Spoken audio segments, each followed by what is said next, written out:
जय हिंद दोस्तों, कैसे हैं आप लोग। आई होप कि बहुत अच्छे होंगे।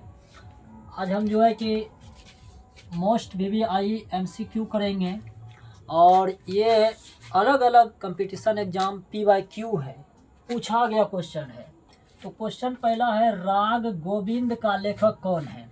आप कमेंट सेक्शन में जवाब जरूर दीजिएगा। राग गोविंद का लेखक कौन है। तो राग गोविंद का लेखक मीराबाई है कि जयप्रकाश है कि विवेकानंद है कि सब है इसमें। तो पहली बात है, सभी तो हो नहीं सकता है। तो इसके लेखक है मीराबाई। मीराबाई मीराबाई लेखक कौन है। मीराबाई मीराबाई इसके लेखक है। अब मीराबाई का जन्म कब हुआ। तो मीराबाई का जन्म 1498 में। 1498 में कहाँ हुआ। तो कहोगे राजस्थान। मीराबाई का जन्म राजस्थान में हुआ था। मीराबाई के गुरु का नाम था रविदास। गुरु का नाम था रविदास। बोले गुरु का नाम रविदास। और 1546 में इनकी हो गई मृत्यु। रविदास 1546 में मीराबाई की मृत्यु।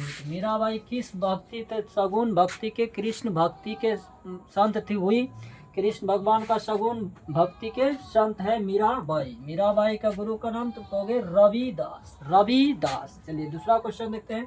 कबीर का जन्म कब हुआ था। कबीर साहब का जन्म कब हुआ था। कबीर साहब का जन्म हुआ था कब हुआ था। इन चारों में तो होगा।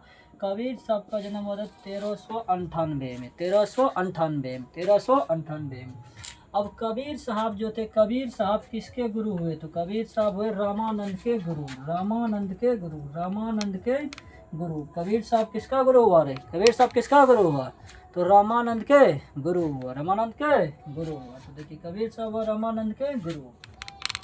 और कबीर साहब जो थे कि यह जो कि निर्गुण भक्ति के संत थे। कबीर साहब निर्गुण भक्ति के संत थे। कबीर साहब का एक पुस्तक है बीजक, जिसमें इसके भाषण का संकलन है बीजक। कबीर साहब के कुल शिष्यों की संख्या बताइए। कबीर साहब के शिष्य कितने थे। कहोगे 12। कितने शिष्य थे। 12। कबीर साहब के कितने शिष्य हुए। कहोगे 12। और कबीर साहब के शिष्यों में 2 महिला भी शिष्य थी। उसका नाम था, क्या था बताइए। सुरसुरी और परमोवद। दूसरा है परमोवद। सुरसुरी और परमोवद। तो सुरसुरी और परमोवद। आई होप कि आप लोग इन क्वेश्चन को समझे होंगे, पूरा इसका ऑपरेशन समझें। अगर इसी प्रकार देखना चाहते हैं तो आप लोग जो है